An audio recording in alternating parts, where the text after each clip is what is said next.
നമസ്കാരം. തീവ്രവാദികളെ വിരിയിക്കുന്ന 9 കേന്ദ്രങ്ങളാണ് ഇന്ത്യൻ സൈന്യം തകർത്തത്. പഹൽഗാം ഭീകരാക്രമണത്തിന് മറുപടിയായി പാകിസ്ഥാനിലെ 4 തീവ്രവാദ കേന്ദ്രങ്ങളിലും പാക് അധിനിവേശ കശ്മീരിലെ 5 ലക്ഷ്യസ്ഥാനങ്ങളിലുമാണ് ഇന്ത്യൻ സൈന്യം മിസൈൽ ആക്രമണം നടത്തിയത്. ഈ പ്രദേശങ്ങൾ തെരഞ്ഞെടുത്തതിന് കൃത്യമായ കാരണങ്ങളുണ്ട്. പാകിസ്ഥാൻ സൈന്യവും രഹസ്യാന്വേഷണ ഏജൻസി ISI നേരിട്ട് പിന്തുണയും അഭയവും നൽകുന്ന ലഷ്കർ ഇ തൊയ്ബ, ജെയ്ഷെ ഇ മുഹമ്മദ്, ഹിസ്ബുൾ മുജാഹിദ്ദീൻ തുടങ്ങിയ തീവ്രവാദ സംഘടനകളുടെ പരിശീലന ക്യാമ്പുകൾ ഈ മേഖലകളിൽ പ്രവർത്തിക്കുന്നു. ആയുധ പരിശീലനം, തീവ്രവാദികളുടെ റിക്രൂട്ട്മെന്റ്, തീവ്രവാദ പ്രവർത്തനങ്ങൾക്കുള്ള സാങ്കേതിക സഹായം തുടങ്ങിയ കാര്യങ്ങളും ഈ മേഖലകളിലാണ് നടക്കുന്നത്. ദേശീയ സുരക്ഷാ ഉപദേഷ്ടാവ് അജിത് ഡോവലിന്റെ കൃത്യമായ ഇടപെടലാണ് ഈ സ്ഥലങ്ങൾ കണ്ടെത്തിയത്. ഡോവലിന്റെ സൂപ്പർ കോപ്പ് മികവ് തന്നെയാണ് എല്ലാം ശുഭകരമാക്കിയത്. പ്രധാനമന്ത്രി നരേന്ദ്രമോദി സൈന്യത്തിന് നൽകിയ പൂർണ്ണ അധികാരം അവരും കൃത്യതയോടെ നിർവഹിച്ചു. ആക്രമണത്തിന് വേണ്ടി ആയുധങ്ങളടക്കം കൃത്യമായി തന്നെ ഇന്ത്യ തിരഞ്ഞെടുത്തു. ദീർഘദൂര മിസൈലുകളൊന്നും തന്നെ ഇന്ത്യ ഇതിനുവേണ്ടി പുറത്തെടുത്തില്ല. പകരം കൃത്യസ്ഥലത്തെ ലക്ഷ്യമാക്കി ഇടത്തരം മിസൈലുകളുടെ പ്രയോഗം.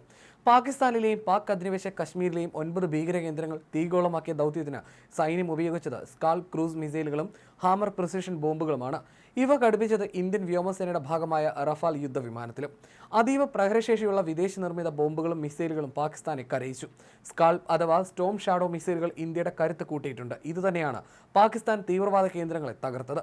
ഏത് കാലാവസ്ഥയിലും വായുവിൽ നിന്ന് വിക്ഷേപിക്കാൻ കഴിയുന്ന ദീർഘദൂര യൂറോപ്യൻ നിർമ്മിത മിസൈലുകളാണിവ. സ്റ്റോം ഷാഡോ എന്നത് ബ്രിട്ടീഷ് പേരാണ്. ഫ്രാൻസിൽ ഇതിനെ സ്കാൽപ് EG എന്നും വിളിക്കും. ലക്ഷ്യസ്ഥാനം കൃത്യമായി മനസ്സിലാക്കി പ്രഹരിക്കാൻ ഈ മിസൈലുകൾക്ക് സാധിക്കും. അതിനൂതന ദിശനിർണ്ണയ സംവിധാനം മിസൈലിനുള്ളതിനാൽ ലക്ഷ്യസ്ഥാനം കൃത്യമായി നിർണ്ണയിക്കാനും സാധിക്കും. മിസൈൽ റഡാറുകളുടെ കണ്ണിൽപ്പെടാതിരിക്കാൻ വിക്ഷേപിച്ച ശേഷം ഭൂപ്രദേശത്തോട് വളരെ താഴ്ന്ന ലക്ഷ്യസ്ഥാനത്ത് കൃത്യമായി പതിക്കുന്നു. GPS-ഉം ഭൂപ്രദേശത്തിന്റെ മാപ്പും അടിസ്ഥാനമാക്കിയാണ് സ്കാൽപ് ലക്ഷ്യസ്ഥാനത്തേക്ക് കുതിക്കുക. ഇതെല്ലാം ഇന്ത്യൻ ആക്രമണത്തിന് കരുത്തായി മാറി. ഹാമർ ഗൈഡഡ് ബോംബുകളാണ് ഇതിലേറ്റവും നിർണായകമായത്. വായുവിൽ നിന്ന് വിക്ഷേപിക്കാവുന്ന ഈ ബോംബുകൾ ബങ്കറുകൾ, ബഹുനില കെട്ടിടങ്ങളിൽ തുടങ്ങി പരുക്കൻ നിർമ്മിതികൾ തകർക്കാൻ കഴിയുന്ന പ്രഹരശേഷിയുള്ളവയാണ്. ഫ്രഞ്ച് കമ്പനിയായ സഫ്രാനാണ് നിർമ്മാതാക്കൾ. പരുക്കൻ സമതലങ്ങളിൽ നിന്നും താഴ്ന്ന പ്രദേശത്തു നിന്നും ഈ ബോംബുകൾ നിക്ഷേപിക്കാൻ കഴിയും. ഉയരത്തെ അടിസ്ഥാനമാക്കി 50 മുതൽ 70 കിലോമീറ്റർ വരെ ദൂരപരിധിയിലും ഇവ വിക്ഷേപിക്കാം. പുറത്തുനിന്ന് പ്രവർത്തനരഹിതമാക്കാൻ സാധിക്കാത്ത ഈ ബോംബുകൾ സ്വയം നിയന്ത്രിത സംവിധാനത്തിലാണ് പ്രവർത്തിക്കുന്നത്.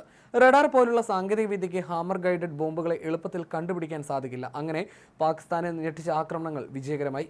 ഇന്ത്യയുടെ ദേശീയ സുരക്ഷാ ഉപദേഷ്ടാവ് അജിത് ഡോവലിന്റെ മികവാണ് എല്ലാ യുദ്ധതന്ത്രങ്ങളിലും നിറയുന്നത്. 2 സർജിക്കൽ സ്ട്രൈക്കുകൾക്ക് പിന്നിലെ ചാലകശക്തിയും ഡോവലായിരുന്നു. ഇപ്പോൾ ഇന്ത്യൻ മണ്ണിൽ നിന്നും ഒരടി മുമ്പോട്ട് പോകാതെ തന്നെ പാകിസ്ഥാനെ തകർക്കാമെന്നും തെളിയിച്ചു. ഇന്ത്യയുടെ സൂപ്പർ കോപ്പ് എന്ന വിശേഷണമുള്ള ഡോവലിന്റെ യുദ്ധതന്ത്രങ്ങൾ ലോകരാജ്യങ്ങളും ചർച്ചയാക്കുകയാണ്.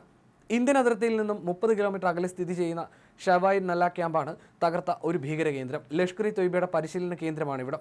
2024 ഒക്ടോബർ 20-ന് 24-ലും ഉണ്ടായ സോൻമാർഗ്, ഗുൽമാർഗ് ആക്രമണം, 26 പേരുടെ മരണത്തിനിടയാക്കിയ പഹൽഗാം ആക്രമണം തുടങ്ങിയവയ്ക്ക് പിന്നിൽ പ്രവർത്തിച്ച തീവ്രവാദികൾക്ക് പരിശീലനം ലഭിച്ചത് ഈ ക്യാമ്പിൽ നിന്നാണ്.